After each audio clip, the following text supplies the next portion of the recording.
Faut pas acheter les habits qui sont fabriqués par des gosses dans les usines du Bangladesh qui s'écroulent et qui prennent feu, parce que les coutures tiennent pas.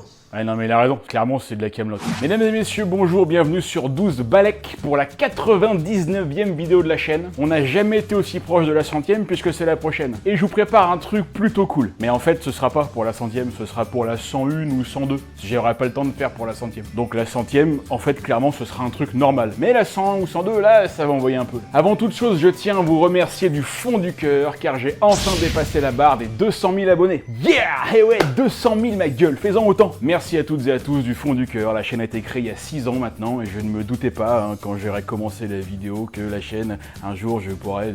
Oh ta gueule. Non merci, c'est vraiment mortel. Je vous prépare une vidéo spéciale 200 000 mais qui ne va malheureusement pas sortir tout de suite. Elle sortira plutôt pour début 2023. Pour l'heure et après quelques vidéos sur le cinéma, retour à l'astronomie pure et dure avec une nouvelle vidéo de la série des constellations. On va parler aujourd'hui d'une constellation qu'on commence à voir un petit peu, qui pointe le bout de ses cornes, et également d'un objet qui se situe juste à côté, qui fait même partie de la constellation, et qui est très connu depuis très longtemps et qui marque l'arrivée de l'hiver. Attention, j'arrive! La constellation du Taureau est l'amas ouvert des Pléiades. Allez, on se détend, on ouvre grand, on serre les dents, c'est juste un petit moment difficile à passer.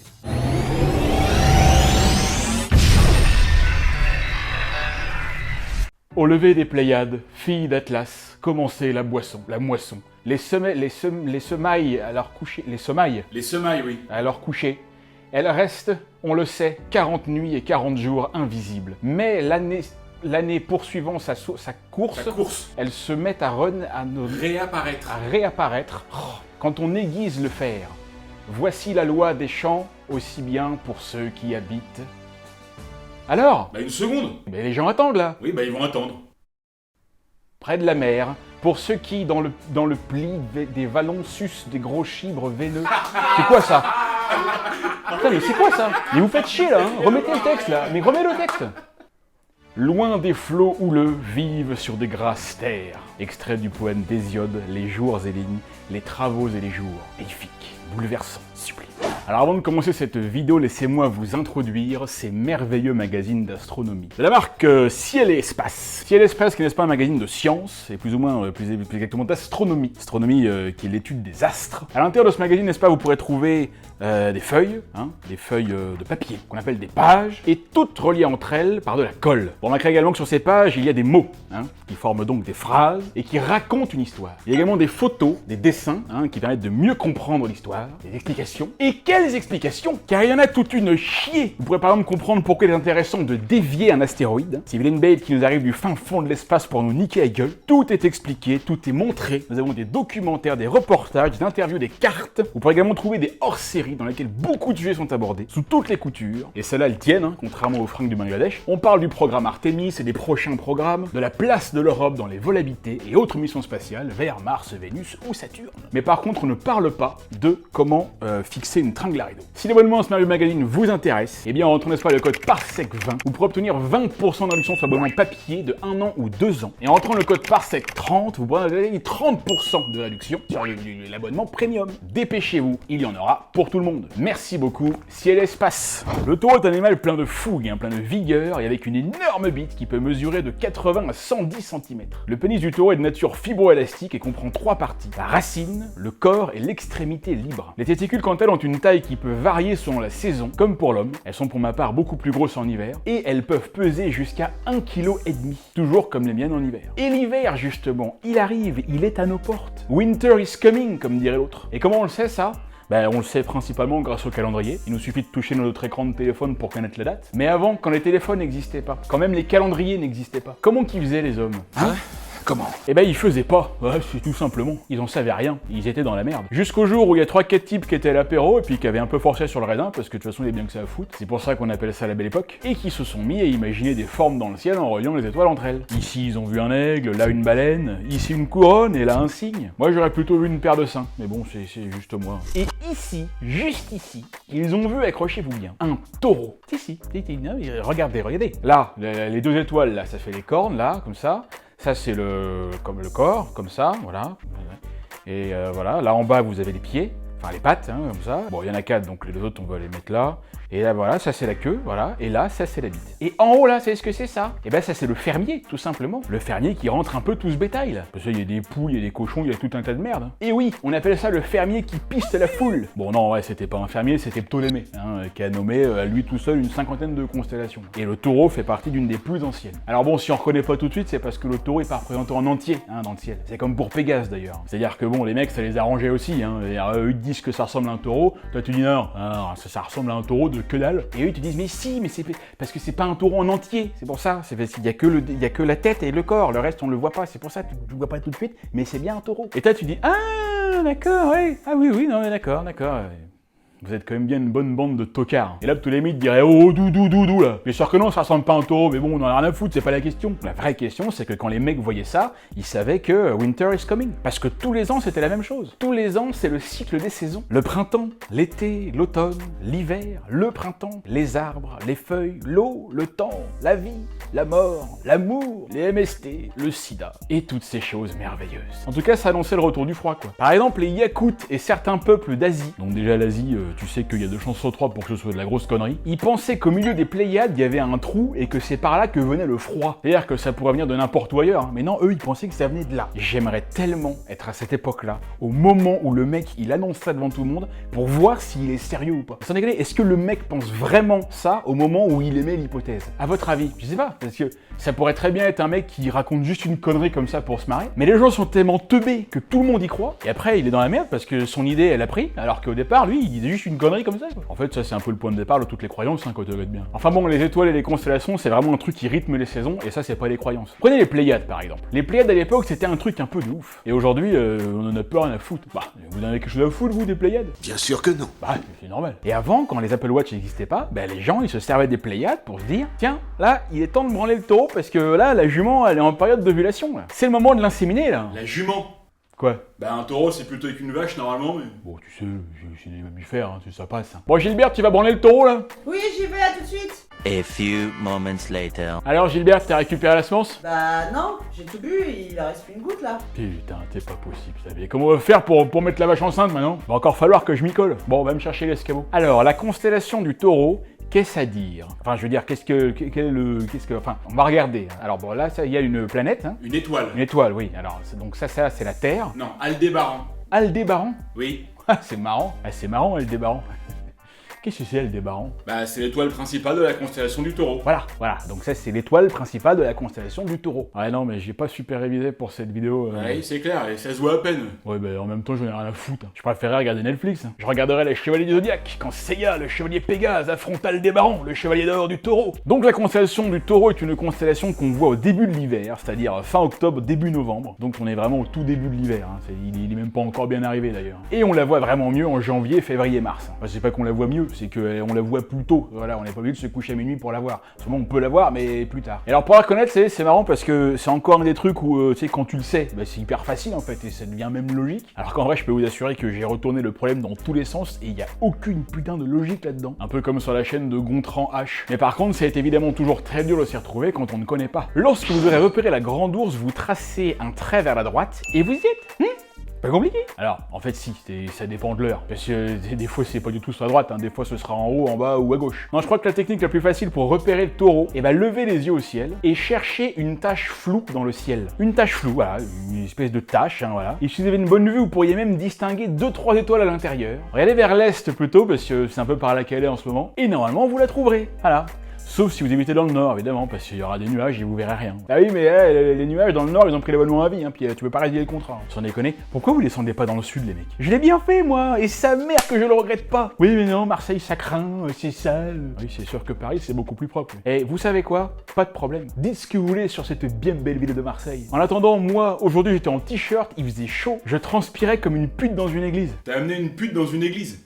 Pourquoi pas? Et surtout, la nuit, on peut voir les Pléiades, ce merveilleux amas d'étoiles. Et juste à côté des Pléiades, vous pourrez remarquer une étoile qui brille d'une teinte rouge orangée. Et bien cette étoile, mesdames et messieurs, c'est Aldébaran. Et si malgré ça vous trouvez toujours pas, bah servez-vous de la constellation d'Orion. Ah celle-là, si vous la connaissez pas, je peux plus rien pour vous. J'en ai parlé je sais pas combien de fois sur la chaîne. C'est juste la constellation la plus facile à reconnaître avec la Grande Ourse. Sauf que la Grande Ourse on la voit toute l'année, alors qu'Orion on la voit qu'en hiver. Non mais sérieux les gars, Orion, c'est aussi facile à repérer qu'un Ladyboy en Thaïlande. Ouais non, peut-être une connerie, parce qu'en fait ça c'est pas si facile que ça. Ah bah moi je me suis fait avoir plusieurs fois. Ah bah j'ai pas pu m'asseoir du séjour. Je me suis fait avoir 18 fois en 2 semaines. Bon en fait, à partir du 2e je le savais, mais bon j'ai continué parce que... Et donc quand vous avez Orion en ligne de mire, vous tracez un trait qui part de Sirius, l'étoile méga hyper over ultra brillante en bas à gauche. C'est juste l'étoile la plus brillante du ciel, hein. Après le soleil, oui, fermez-la. Et vous tracez un trait, voyez-vous, qui part, n'est-ce pas, de Sirius. Notez bien qu'il passe par les 3 étoiles qu'on appelle couramment la ceinture d'Orion, pour arriver, bien n'est-ce pas, à Aldébaran du Taureau. Et quand vous arrivez sur Aldébaran, eh ben vous pourrez dire... Ça sent le taureau ici! Alors Aldébaran, ça vient du rebeu Aldabra, qui veut dire sa mère la pute, qui veut dire le suiveur, hein, parce que cette étoile suit sans arrêt les Pléiades. Aldébaran est une grosse étoile, une énorme étoile, 45 fois plus grosse que le soleil, c'est-à-dire que ça fait ça, en gros, hein. Et c'est une géante orange. Et c'est mal parce que d'habitude, en fait, on parle souvent que des géantes bleues ou des géantes rouges, mais pas souvent des géantes oranges. Et là, je trouve que pour une fois, c'est bien aussi qu'on mette en avant les géantes oranges, parce qu'elles ont pas beaucoup de soutien de nos jours. Sur 12 parsecs, on parle des géantes oranges. Si j'en parle pas, encore une fois, qui va en parler? Personne. Et pourquoi? Parce qu'on s'en bat les couilles. Et donc, Aldabra, elle fait partie d'un amas d'étoiles. En fait, elle en fait pas du tout partie, mais on va dire que oui. L'amas des Iades. Alors attention à ne pas confondre avec les Iades, hein. C'est pas la même chose. Vous voulez que je vous explique les différences? Non. On enchaîne. Comme vous voulez. Là, les Iades, c'est un petit amas d'étoiles, hein, du genre 300-400, hein. Ouais, c'est un petit village, quoi. C'est une petite bourgade, un petit bourg. J'aime bien ce mot bourg. Ça rime avec amour. Humour. Topinambour. Et les Iades, ce sont ces étoiles qui forment un genre de V, comme ça, là. Vous partez d'Aldabra, vous descendez, ensuite ici, là, vous remontez, comme ça, vous bifurquez, voyez-vous, vers la gauche, vous remontez ensuite vers une étoile qui se trouve directement à côté de... Voilà, merci. Et là, vous avez le V, la fameuse lettre V. V, c'est bien. Il y a de bons mots qui commencent par V. Comme quoi, par exemple? Vaillant, vulnérable, C'est à chier, ça. va te faire enculer. Et ce V de la victoire, ça représente en fait le museau du taureau. Et si vous remontez ensuite vers les 2 étoiles qui sont un peu plus haut, vous formez la tête et les cornes. Alors comme d'hab, là je vous dis qu'il faut remonter, mais en fait carrément trop pas. Le taureau il apparaît pas comme ça dans cette position-là, hein. Ce serait taureau, ce serait trop beau. Non, il apparaît comme ça. Hein. Et donc en fait, faut pas remonter, il faut plutôt descendre, hein, en bas à gauche. Pour le voir positionner la tête en haut, il faudra regarder à 7h du matin. Et je crois qu'à cette heure-là, vous comme moi, on a un peu autre chose à foutre. Et du coup, si les cornes sont d'un côté, les papates sont de l'autre, vous remontez donc vers de l'autre côté pour atteindre cette étoile-là. Vous verrez, vous pouvez pas vous tromper. Bon, moi, je me suis trompé, mais... Et donc, bah là, juste là, il y a le sabot du taureau. On dit bien le sabot du taureau. Je sais pas. Merci. De rien. Bon, mais le sabot, on s'en fout, parce qu'il y a quelque chose de bien plus intéressant à droite du taureau. Vous voyez cette tache-là? Non, pas celle-là, celle-là. Cette petite tache dont on parle tout à l'heure est composée de 7 étoiles. En fait, beaucoup plus, mais bon, à l'œil nu, si vous avez une bonne vue et sous un bon ciel bien noir, vous pourrez peut-être arriver à voir les 7. C'était d'ailleurs un test pour les chasseurs, ça, avant. Si tu arrivais à voir les 7, tu pouvais faire chasseur, et si tu n'y arrivais pas, tu pouvais pas. Alors, de nos jours, le test a un peu évolué. Il faut que tu arrives à boire 7 Henken d'un seul coup. Si tu arrives à les boire, tu peux y aller. Si tu n'y arrives pas, t'es pas chasseur. Et ça, mes petits potes, ce sont les Pléiades. Eh ouais. Alors, les Pléiades, M45 dans le catalogue Messier. Les Pléiades sont une... Les Pléiades sont une petite... Bon, merde, hein. C'est quoi les Pléiades? Bah, c'est un amas ouvert. Un amas ouvert. Oui. Ou bleu. Hein? Ou rouge. Non, l'amas, il est bleu ouvert. Il est bleu ou vert? Il est bleu et il est ouvert. Attendez, il y a un truc que je comprends pas, là. Mais il est bleu parce il est bleu, les étoiles sont bleues et il est ouvert, l'inverse de fermé. Ah, d'accord. Ouvert, oui. D'accord, oui, non, mais je viens de comprendre. Ouvert, oui, oui. Bon, le contraire de fermé, oui. Ouais. Mais alors, ça veut dire qu'il pourrait être ou jaune aussi. Un amas ouvert, c'est un amas qui n'est pas fermé. C'est-à-dire, il est ouvert, quoi. Et on peut rentrer, il n'y a pas de code. On peut aller boire un coup sans problème. En plus, il y a un peu de monde, hein, c'est cool. Hein. Bon, alors, il y a quand même beaucoup moins de monde que dans les amas globulaires, hein, qui sont les 2e types d'amas qu'on connaît dans notre galaxie. Là, les amas globulaires, il y a gavé de monde. Hein. C'est comme aux heures de pointe dans le métro. Hein. En plus, c'est toujours en forme de boule, comme ça. Alors que les amas ouverts, en comparaison, il y a des gains. C'est le métro à Marseille en plein après-midi. Bon, il peut y avoir quand même jusqu'à 10 000 étoiles, mais bon... C'est pas le stade Vélodrome. Ah bah, 67 394 places, les amis. Hein? Et dire que j'y suis jamais allé encore. Un jour, j'irai. Je serai sur la scène, au milieu des 67 000 personnes qui me regarderont. Je ferai l'entrée comme Johnny au Parc des Princes en 92. Et là, j'arriverai et je dirai... Les gars, est-ce que vous savez qu'est-ce qui est mieux que gagner une médaille d'or aux Jeux Paralympiques? Eh ben, marchez.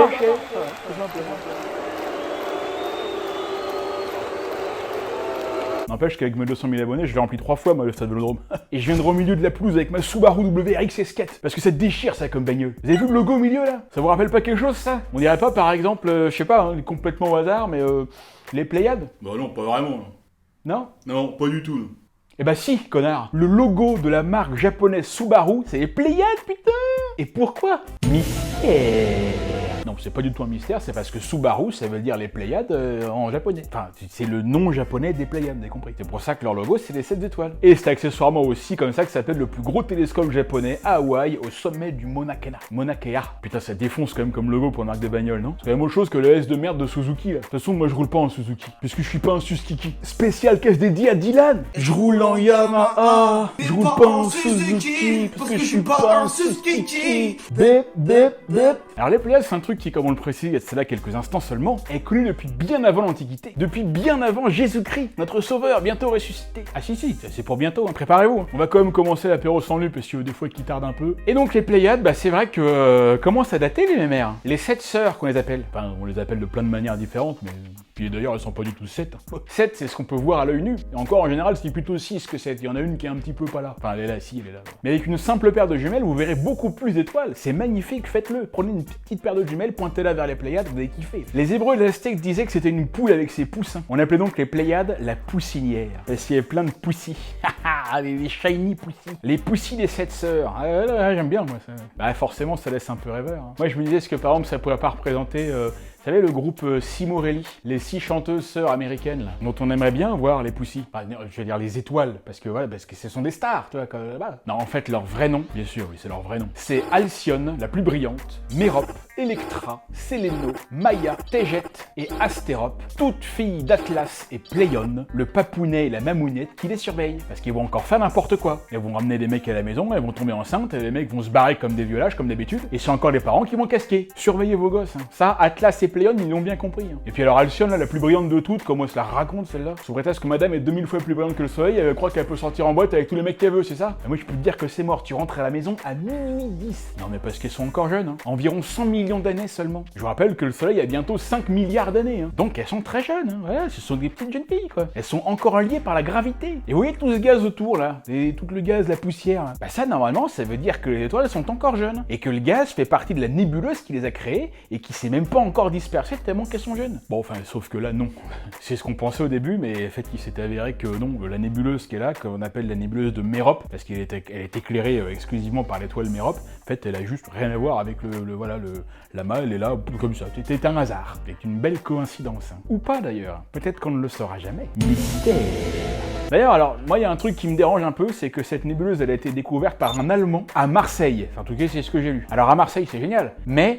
par un Allemand. Alors, moi les Allemands je les aime bien, mais j'ai un vrai problème avec leur langue. Je suis désolé, l'allemand c'est pas possible. Il faut faire quelque chose. Je vous le dis, c'est plus possible en 2022, on peut plus avoir de gens sur une planète qui parlent allemand. Je sais pas si vous vous rendez compte, dans le système solaire, c'est la honte. Hein. La dernière fois, moi je suis allé sur Jupiter, les gens se foutent de notre gueule. Hein. Comment t'as fait pour aller sur Jupiter? C'est une planète de gaz. Non, mais c'est parce que, non, mais ils ont construit un petit ponton là pour arriver, pour s'accoster, c'est bien foutu. Hein. En tout cas, les frangines, on les connaît depuis longtemps. Imaginez un peu qu'on a retrouvé des traces de ça dans les peintures de la grotte de Lascaux, les gars. Ouais, bah ça c'était il y a 17 000 ans, mon pote. Elles étaient déjà là. Le soleil et la terre étaient même pas encore là.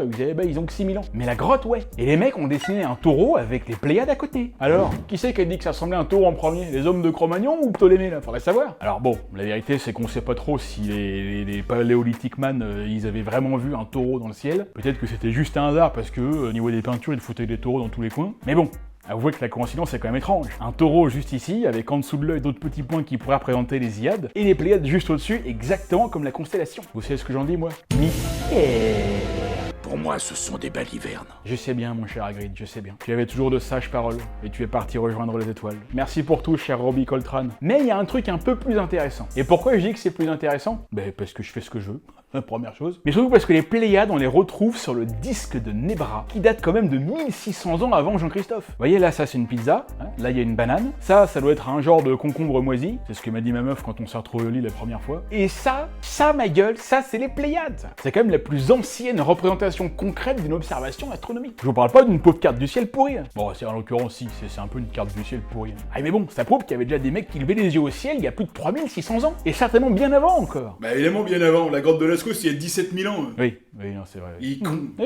Non, puis alors, moi, par contre, ce que je kiffe à mort, c'est ça. Vous savez ce que c'est, ce truc-là, là? C'est bizarre, hein. T'as une drôle d'allure. Mais nom d'un chien, qu'est-ce que c'est? Ceci, mes amis, est un moule à pine. Non, c'est vrai, c'est comme ça que ça s'appelle. Le moule à pine. C'est quand même génial. C'est fait pour moi, ce truc-là. Il m'en faut un. Et surtout que pour une fois, j'y suis pour rien. Si les mecs appellent leur truc avec des noms bizarres. Eh, t'y es pour rien, c'est comme ça. par hasard. Mais est-ce que c'est ma faute? Peut-être. Est-ce que c'est ma faute? C'est pas moi qui l'ai nommé le truc. Je l'aurais certainement nommé pareil. Mais là, ça n'a rien à voir avec moi. Non, mais on dit qu'il n'y a jamais aucun rapport entre l'astronomie et le cul. Mais en fait, il y en a plein. Bah, le moule à pine, l'étoile t'habite, les trous noirs, les cratères, la voie lactée. En fait, il y a que ça, hein, partout. Hein. Et attends, dans le moule à pine, les étoiles, on les appelle les moules-moules. Les moules-moules des 7 sœurs. Ouais, bah on rajoute pas. Mais j'y suis pour rien. Et c'est pas fini, hein. Les Japonais, ils l'appelaient Sokuto Noki. Le gros chibre bien veineux, hein.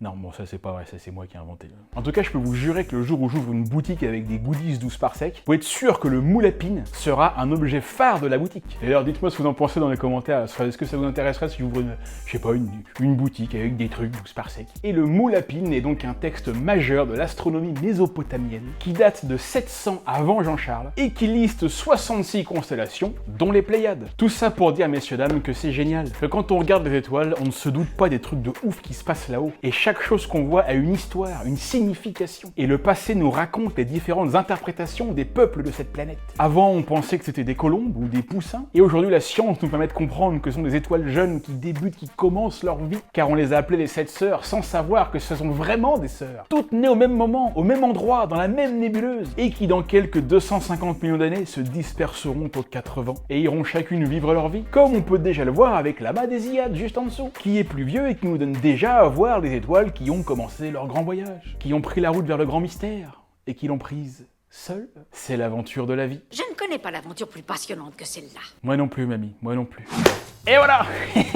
Comment ça fait du bien, n'est-ce pas, de revenir aux fondamentaux avec cette petite vidéo pas piquer des hannetons sur un beau sujet comme l'astronomie. Je l'ai déjà dit, et je le redis encore, merde, ce que j'aime être un youtubeur. Dorénavant, il y aura des vidéos sur l'astronomie, il y aura des vidéos sur des films ayant un rapport avec l'espace, il y aura des vidéos sur des films n'ayant pas de rapport avec l'espace, et il y aura des vidéos sur des sujets n'ayant pas de rapport ni avec les films, ni avec l'espace. Je vais essayer de faire en sorte que l'astronomie et l'espace, le thème reste la règle, on va dire, reste dans la majorité des vidéos de cette chaîne, mais il y aura de plus en plus de vidéos sur d'autres sujets. N'oubliez pas l'offre du moment, ce qui est l'espace. Allez checker sur le site Checkpoint T-shirt, sur lequel je fais ce merveilleux t-shirt. Les liens sont en description. Voilà, merci beaucoup. La prochaine vidéo est donc la 100e vidéo. Je voulais faire un truc d'ouf, mais j'aurais pas le temps de le faire. On va faire une vidéo assez classique pour la 100e, mais pour la 101 ou 102e, je vous prépare une belle grosse vidéo qui me tient à cœur. C'est tout pour moi, j'espère que cette vidéo vous a plu. N'oubliez pas le like, le pouce bleu, le partage de tous les trucs. Abonnez-vous. Rejoignez la communauté sur les réseaux sociaux. Je vous dis à très bientôt pour un prochain épisode. C'était Yann Solo sur 12 par sec. Ciao.